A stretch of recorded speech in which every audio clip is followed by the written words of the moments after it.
Before jumping into this small challenge video, I thought I would get everyone up to speed in case you haven't heard of this game. This is Rollin Rascal, a high-speed action platforming game in development by TheMimik, which recently had its Kickstarter launch on February 6th, 2024.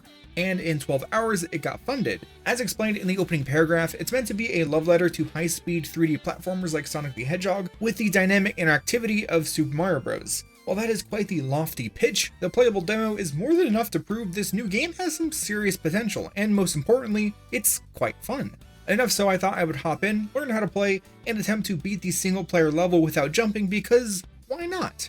First off, I of course went through the tutorial. We can jump and double jump, and jumping just after landing gives you a higher jump, which is all useless for this challenge, but it feels good and works well. Next, you can do a homing dash whenever an object is highlighted, or just a simple forward air boost if there is no dashable target close by. When mid-air, you can also perform a drop kick, which can break objects, and it also gives you a good amount of momentum, which can be quite handy if used in conjunction with ball form. Oh yeah, this little rascal has a kinda tire for a head, so you can roll up into a ball, which lets you accelerate faster going down hills. And in ball form, you can rev up while grounded or mid-air, serving as a solid spin dash type move.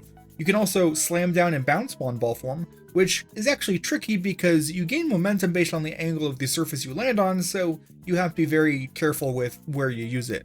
Dashing onto enemies lets you override them and use them as weapons. This is handy for breaking metal and wooden barriers that are otherwise unbreakable by Mr. Rascal. While there's a bit more to the game, that's it for the tutorial, so I moved on to the single player level, which is the focus of this video, Buccaneer Beach. On the first visit, my goal was to reach the end with jumping allowed to get a better feel for how the game works and see what we're dealing with. Pretty quickly, I found that you can roll swim across the water, but for the sake of added challenge, I'll be avoiding any swimming when playing Jumpless. As you may notice in the gameplay, this game has little to no hand-holding when it comes to running on curved and sloped surfaces, which I like, so you have to be mindful of your momentum and movement. Much like Sonic in most of his games, Rascal can't dash into things while grounded, so that makes things interesting and forces us to get airborne if we want to, dash to stuff and whatnot. Throughout the level, there are a lot of familiar objects to hedgehog enthusiasts, like springs, speed ramps, rails, zip lines, and so on. Speaking of, much like in Frontiers, rail swapping uses the analog stick instead of the jump button, so that is fair game. By the end of my first visit, I knew I wanted to make this video, and having seen some Rollin Rascal speedruns by TheMimik, I also knew that my time of 11 minutes was incredibly slow. That's fine because this is a challenge run, not a speed run. When tackling the beach Jumpless, the first major obstacle was this stretch of open water because, like I said, I don't want to go swimming. We can get across easily enough to this island with a volleyball net and house, but depending on how we progress forward, we can end up stuck on trees that expect you to jump off, much like some dreaded horizontal bars in Sonic Frontiers. The ball bounce is great for avoiding those, but getting airborne to start the bounce chain is much harder than in Frontiers or Sonic Adventure because you can't launch off individual pebbles and stray ladybugs. As such, I made things work by keeping momentum, which feels like the point of the game. Veering left from the start, we can follow the path towards this grassy ramp that allows us to bounce chain onto the launcher on the house. From there, we can circumvent the next launch, which sends you onto a tree, to find ourselves on a scenic rail that sends us into the next section of the level, featuring our first enemies. These pig bots aren't really important or necessary, so I just ran forward to the spring, which got me to the next checkpoint. Here we have to start bouncing immediately, otherwise Rascal gets stuck in this small rooftop courtyard thingy. I tried clipping through the corner or launching off the wall and had no luck. Beyond that, following the path along the side of the valley leads to a low wooden bridge that in turn leads to a spring and spinning grapple hook thing that requires a jump. I tried finding a way to bounce launch across, but the height and distance made that impossible. Thankfully, keeping a bounce chain to this point lets Rascal override this enemy, break open this cage, and then use this ramp to just bypass the problem spot. What follows is another narrow valley that slopes downward, making traversal quite easy and jumpless. This opens up into another area with open water, which we'll aim to avoid. Trying not to run into things and keep the bounce going, this bouncy cloth lets us continue forward across more wooden paths, which all eventually funnels us towards a large pirate stronghold, featuring multiple enemies on multiple levels. If we override or just lure an enemy to this cage, we can get launched onto rails which, if followed to the end, will get us stuck on another one of those spinning trapeze things. I spent entirely too long workshopping strategies to circumvent this. We could push over to this ramp, use it to get higher, but then I would get stuck again. Turns out, if you bring an enemy along here, this ramp just shoots you over to the next section. It's almost too easy, as if I'm overthinking things.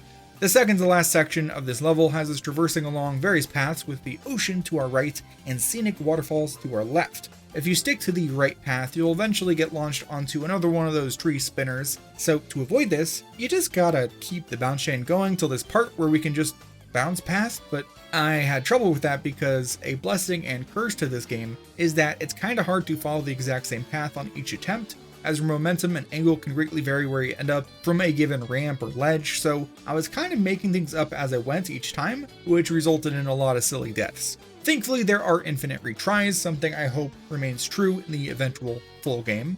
Eventually, I got to the end where a rail takes us through a waterfall to a hidden grotto area, where the gold crystal sits in another structure, just a couple levels off of the ground. If you fall or take the lower rail, you're expected to use another one of those trapeze things, so don't do that. I did, and I tried to use bounces to make it work, but I just had no luck. Sticking to the rails and swapping over to this one that ends in a loop launches us right to the end. It took me just about an hour total, but I eventually completed the level Jumpless, which was awesome. While you're obviously not meant to play the game this way, this challenge did serve its purpose in letting me experience the demo in a unique way and mess around with the game until I got a better understanding of how it works, and hopefully it made for a fun watch for you. Now, since the video is a bit shorter than I would prefer, here's an extra segment. It's the glitch zone. None of the following wackiness is meant to make the game look bad. It is a demo, and weird stuff is to be expected. Like, for example, enemies, they're a bit strange, especially if you override them and send them plummeting into the water. If it's water with a kill plane, the slower bots, which are apparently named deckhands, sink like a rock and you die. But the pig bots, which are called borals, just zoom across the water surface and you still die. When piloting a boral onto water that is otherwise swimmable, it will stall out and eventually explode, especially if you attempt to boost. A deckhand will still sink like a rock, but Rascal won't die, so you can continue to move across the sea floor until, assuming you're deep enough, you'll regain control of the camera. I knew this level was nautical themed, but I didn't expect it to have a usable submarine. This isn't useful, but it is fun to see the game from unintended angles, which you can also do in a number of different spots throughout the level. You see, whenever Rascal is in ball form, he has a smaller collision capsule which lets him sneak into tiny spaces. That's fine, but if you unroll, Rascal will be clipping through terrain, which allows you to then easily get out of bounds. While this is fun and definitely helpful in speedruns, there are kill boxes between the level's various sections, so you can't just swim all the way to the end, which I think is fair. Backtracking to the borals, I found they're a bit weird. It's very possible for them to just disappear rather than explode upon colliding with the surface, which could then still result in an explosion a few seconds later. Also, I have no idea how, but I dashed onto a boral and it like jumped into the air, which shouldn't be possible. Anyways, that's it for the glitch zone. If you want to check out the Kickstarter or download and play the demo for yourself on Steam, I'll leave links to those in the description. I rarely get excited for crowdfunded games these days, but I think Rollin Rascal has some real potential, so I wish the developers the best, and that's it for this one. Thank you so much for watching. Big thanks to my channel members for their support. It really means a lot. If you enjoyed this video, why not leave a like, maybe subscribe, and check out some of my other stuff. I got Sonic videos, indie game stuff like A Hat in Time, all kinds of platformers, Banjo-Kazooie, Mario, all kinds of stuff. That's it. Bye-bye.